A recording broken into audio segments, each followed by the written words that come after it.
3 textes aujourd'hui et une seule question. Que fais-tu pendant que Dieu semble attendre? Habacuc ne descend pas dans la vallée, il monte, il prend son poste de garde, il ne regarde plus les hommes, il regarde vers Dieu.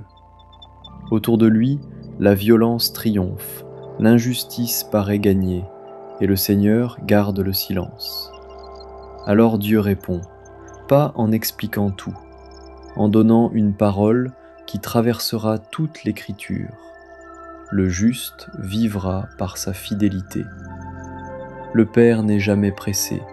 Il ne promet pas une vie sans combat. Il promet sa présence. Le psaume le chante avec une douceur étonnante.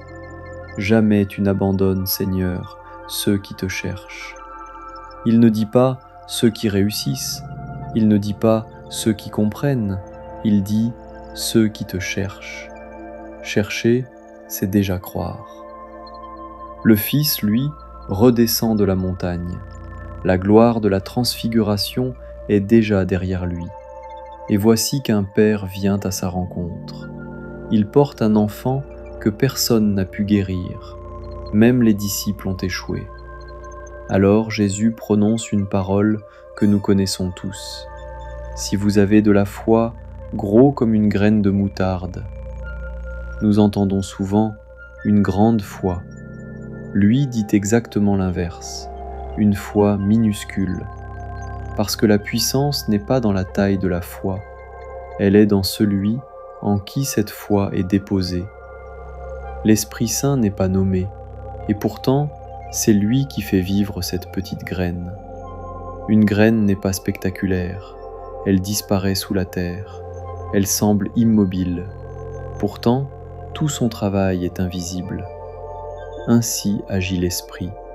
Il fait grandir ce que personne ne voit encore. Aujourd'hui, tu regardes peut-être une montagne, une maladie, une solitude, une lassitude dans la prière, un enfant qui s'éloigne, une conversion qui ne vient pas, et tu crois qu'il ne se passe rien.